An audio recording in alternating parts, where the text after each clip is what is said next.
this video, I will discuss and demonstrate the 5 basic elements in basketball. Basketball began with its invention in 1891 in Springfield, Massachusetts by Canadian physical education instructor James Naismith as a less injury-prone sport than football.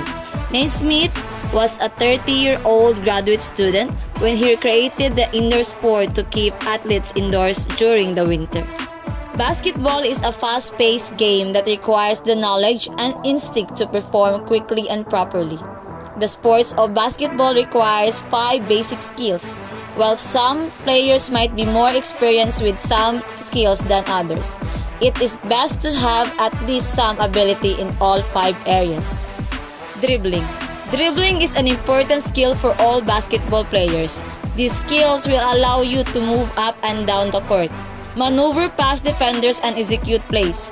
Proper dribbling requires ball handling skills and knowledge of how to spread your fingers for ball control. It is also best if you know how to dribble equally well with both hands. Shooting. In order to score points in basketball, you need to shoot the ball into the hoop. This requires the ability to properly hold and throw the ball into the air toward the basket while avoiding defenders. A proper shot requires precise aiming, arm extension, and lift from the legs. There are different types of shots you need to learn, including jump shots, layups, and free throws. Running. Running is a big part of basketball. In a full court game, you will find yourself running back and forth as the game quickly transitions between offense and defense. When you have the ball, running will help you to avoid defenders and get to the basket quicker.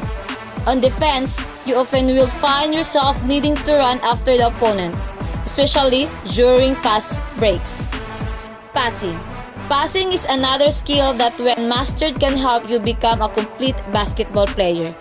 Basketball is a team sport that involves finding a teammate who is open for a shot. The ability to pass the ball to this player can make the difference between scoring and not scoring. Really great passers are an important part of a basketball team and usually the ones who set up scoring plays. Jumping.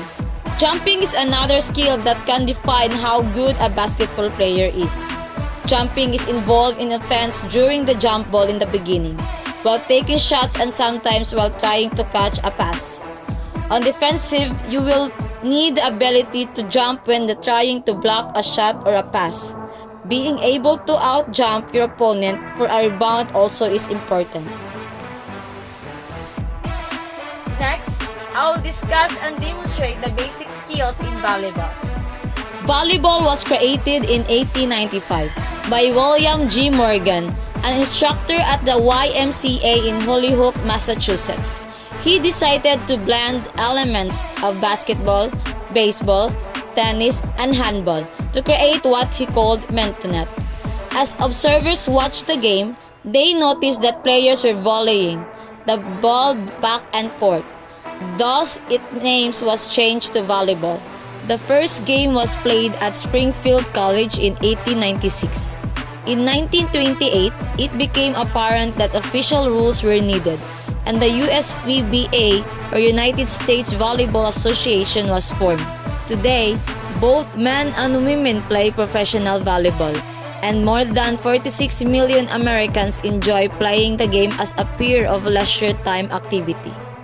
Volleyball, game played by 2 teams, usually of 6 players on a side, in which the players use their hands to bat a ball back and forth over a high net, trying to make the ball touch the court within the opponent's playing area before it can be returned. To prevent this, a player on the opposing team bats the ball up and toward a teammate before it touches the court surface. The teammate may then volley it back across the net or bat it to a third teammate who volleys it across the net.